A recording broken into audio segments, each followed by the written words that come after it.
Édouard Philippe, cette photo, vous la découvrez à l'image. Voilà donc, aux côtés d'Emmanuel Macron et d'Édouard Philippe, les visages des 18 ministres et des 4 secrétaires d'État. Certains ont découvert les ors de l'Élysée ce matin, d'autres y sont habitués. En tout cas, la presse a été soigneusement maintenue à l'écart de cette équipe gouvernementale avec... Vive la République! Vive la France!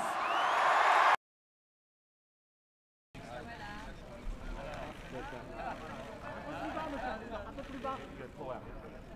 peu plus bas, voilà.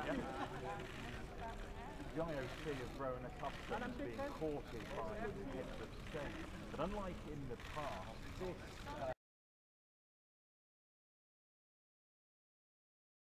de diplomatie.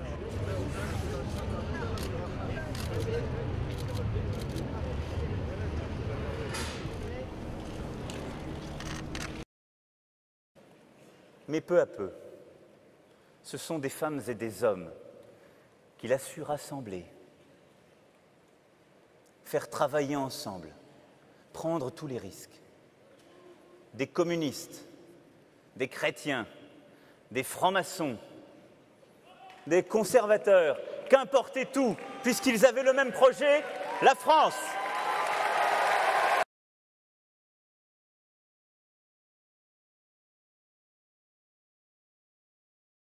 Des chrétiens.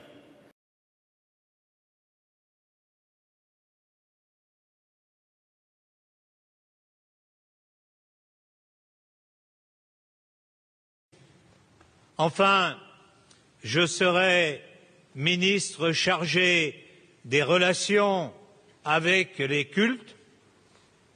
Je reprendrai de ce point de vue-là la laïcité telle que définie par Aristide Briand dans la loi de 1905.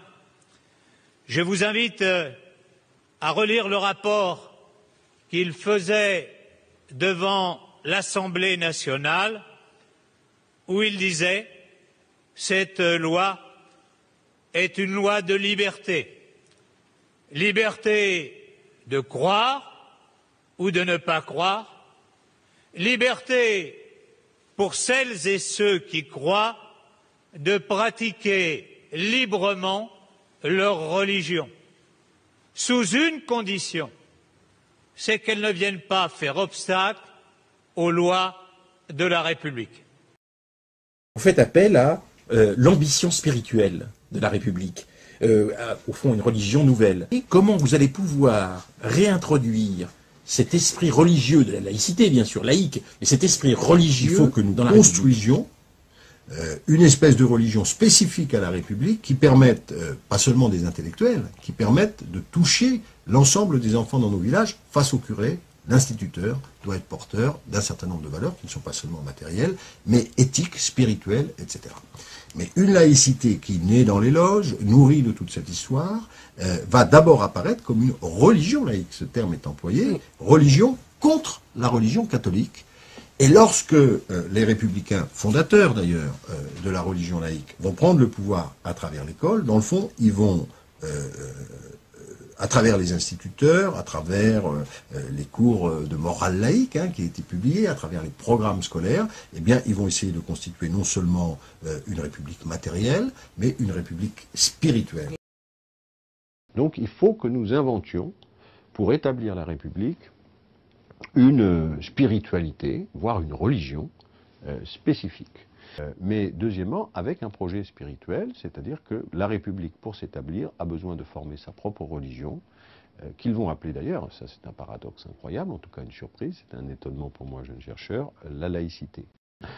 C'est une religion un peu hétérodoxe en ce sens qu'elle s'appuie sur tout un courant qu'on trouve à la fois dans la Kabbale, dans l'illuminisme, avec l'idée que c'est dans le fond aux hommes de continuer la création divine, donc on a une responsabilité aussi historique.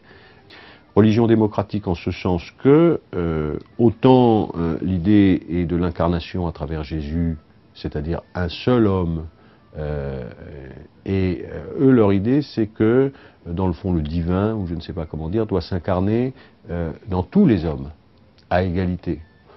Pas de clergé, pas d'intercesseur entre Dieu et la conscience, pas de peuple élu non plus, les attaques très violentes de Buisson contre cette idée, pas non plus, si vous voulez, de théorie de la grâce, de l'élection, refus du péché originel aussi, donc c'est quand même assez particulier, mais ça reprend beaucoup quand même des religions de l'humanité, si vous voulez, qui se sont développées, disons, dans le milieu républicain et socialiste.